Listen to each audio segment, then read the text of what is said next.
What do OJ Simpson, the infamous SS officer Joseph Mengele, the Golden State Killer, and the gruesome murders of two teen girls in 1980s rural England all have in common?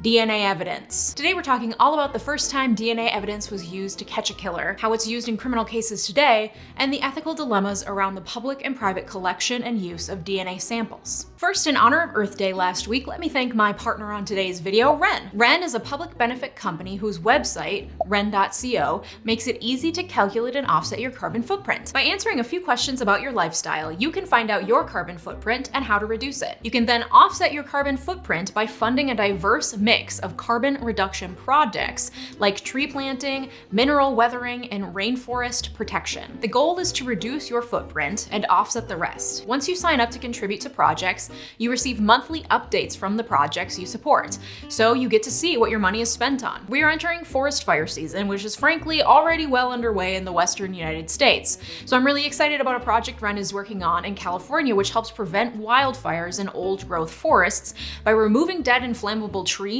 and then instead of burning the trees and releasing more carbon into the atmosphere, this project heats up the trees and turns them into biochar, which keeps nearly all the carbon sequestered instead of releasing it into the atmosphere. The biochar is then mixed with compost and sold to local farmers as a natural fertilizer. Biochar is listed as one of the top 5 natural climate change solutions in the 2019 IPCC report, and the project has the potential to sequester hundreds of thousands of tons of CO2 every year. This is just one of the many projects you can help fund through 𝗏. Get started with offsetting your carbon footprint now with 𝗏. The first 100 people who sign up using the link in the description down below will have 10 extra trees planted in their name. That's 1,000 trees. Check it out now at the link in the description down below. Now let's get back to talking about DNA. On November 21st, 1983, 15-year-old Lynda Mann left her home in Leicestershire, England, walking to a nearby home to babysit for the evening. When the child's parents returned, she left to head back to her house. On her way, she took a shortcut down a secluded footpath known as the Black Pad. She never made it home. Her family spent the night looking for her, and the next morning her body was found,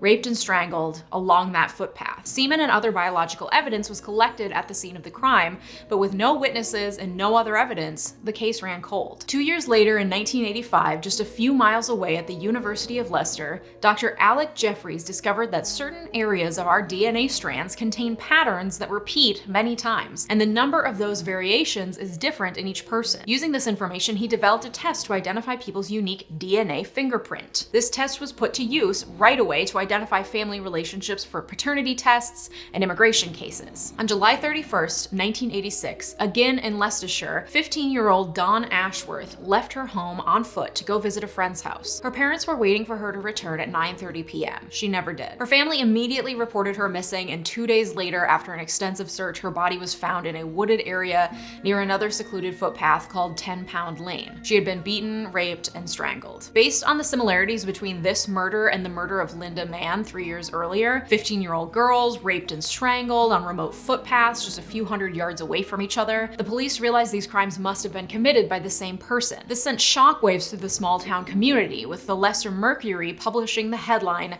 "Killer in our midst," and warning if we don't catch him, it could be your daughter next. The police quickly apprehended a 17-year-old boy with learning disabilities named Richard Buckland. He seemed to have some knowledge of the body and crime scene that hadn't been made public, and under questioning, he admitted to the murder of Dawn. Then he recanted his admission, then he admitted it again, but he vehemently denied murdering Lynda Mann. Having heard of the scientific breakthrough Dr. Alex Jeffreys had made in DNA testing the year before, only a few miles away, the police contacted Jeffreys and asked him to test DNA samples found at the scenes of both crimes and compare them with 17-year-old Buckland's blood sample. Jeffreys agreed, and when he ran the test, he was surprised to find that the DNA samples taken from both crime scenes were a perfect match, but they did not match with Buckland's DNA. Richard Buckland became the first person exonerated based on DNA evidence. This meant, however, that the cops were back to square one. Because of the fear and shock in the town, there was a lot of pressure to find the killer and a lot of willingness to do whatever it took to catch him. So the police set up testing sites and asked every man in the town to provide blood samples to try to match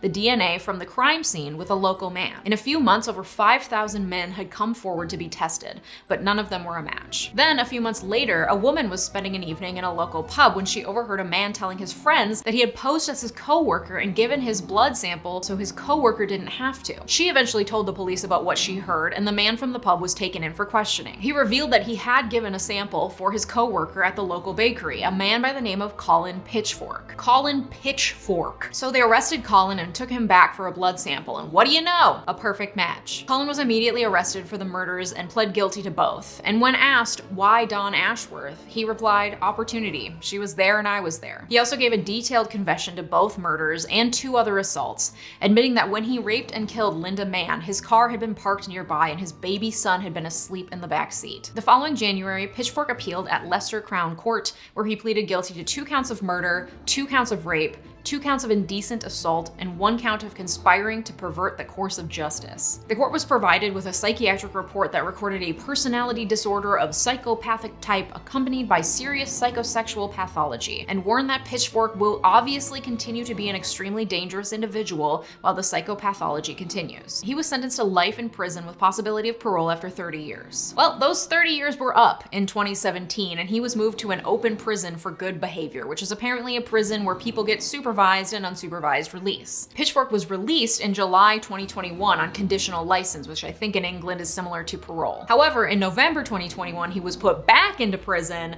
for violating his conditional release because he kept approaching women and being a creep. He didn't technically commit any crimes, but it was enough to spook the parole board into locking him back up. This was the beginning of a flurry of DNA evidence use in courts around the world, leading to the easier identification of criminals, as well as to the exoneration of wrongly convicted people. It also was used in a number of other interesting ways. For example, Dr. Jeffries used his method to test the DNA taken from a femur bone recovered from a graveyard in Brazil in 1990. His test revealed that the femur belonged to Joseph Mengele, the Nazi officer who subjected Auschwitz inmates to horrific medical experiments. And there was the time in 1991 when scientists used the method to prove that the skeletal remains found in a burial pit 850 miles east of Moscow were the remains of the last Tsar of Russia, Nicholas II, and his wife and children, who were killed in 1918 during the Russian Revolution. And in the US, at least 17 death row inmates have been freed after being exonerated by DNA evidence. However, the increased use of DNA evidence in criminal investigations has come with a host of ethical issues, as well as evidentiary issues that have had to be sussed out by courts and legal bodies over the last 40 years. The American Bar Association has created an extensive set of standards by which DNA evidence should be collected, analyzed, and presented in order to ensure the highest degree of accuracy and reliability possible. This includes the proper identification and collection of evidence quickly at the scene of a crime if DNA evidence is present. By the way, apparently DNA evidence is supposed to be collected in a paper bag because plastic bags collect condensation and allow light in, both of which could harm DNA evidence. So every time you see someone on CSI drop hair or fingernails or anything else into a clear plastic bag, it's wrong. The person accused of a crime should also have access to any DNA evidence collected and tests conducted on that DNA evidence. A person can only have a DNA sample collected if they consent or if it's by court order if there's probable cause to believe that a crime was committed and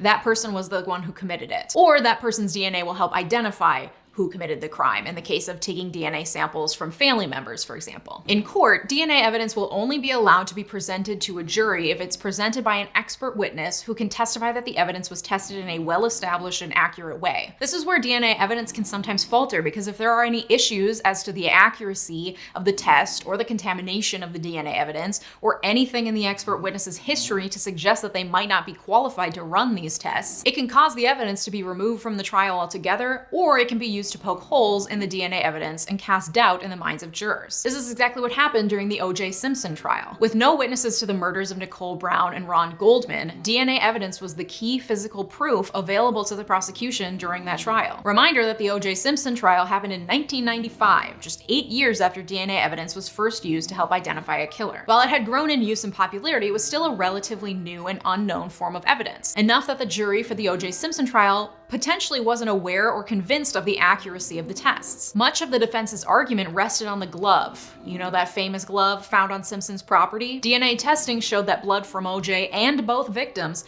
were present on the glove, which was on his property. A damning piece of evidence. However, the defense cast doubt on the glove by claiming that it was planted by Detective Mark Furman, who was the one who found the glove. They also claimed that the lab technician who tested the blood on the glove had cross-contaminated the glove from a blood sample vial of OJ's blood he had been working with prior to handling the glove. And then of course came the catastrophic moment when they made OJ try the glove on in open court. A leather glove. that had sat out in the rain for some time before being collected as evidence, which he had to attempt to put on while wearing medical gloves underneath to preserve the evidence. Of course it didn't fit. This all combined to put enough doubt in the minds of jurors that they found OJ not guilty. With increased DNA testing and the creation of DNA databases, both governmental, like the National DNA Index System, and other databases of DNA samples to support the investigation of crimes nationally and locally, as well as private databases like 23andMe, which collects voluntary DNA samples sent by people interested in their ancestry, both create important questions of ethics and privacy. Famously, private DNA samples were used to identify the Golden State Killer 40 years after his crime spree, and have since been used to identify several more criminals. In fact, a recent study found that existing DNA samples available from ancestry databases could be used to identify about 60% of white Americans, meaning there's a 60% chance that if you are a white American and your DNA was picked up somewhere, it could be traced back to you using the DNA samples available from ancestry databases. And there has been a lot of debate in recent years about the ethics of allowing the police to have access to these databases. Advocates of the practice point to the new ability to find people who committed horrible crimes and to exonerate people who didn't. But critics question whether police should have access to personal data being generated by using consumer technology. And should this be available to help solve every crime, from petty theft to murder, or just violent crimes? This is still a very new and developing area of law, and it will likely be left to the states to create their own rules around the use of ancestry databases to conduct criminal investigations. A number of bills have been introduced since the apprehension of the Golden State Killer, which either ban the police from conducting genetic genealogy searches at all,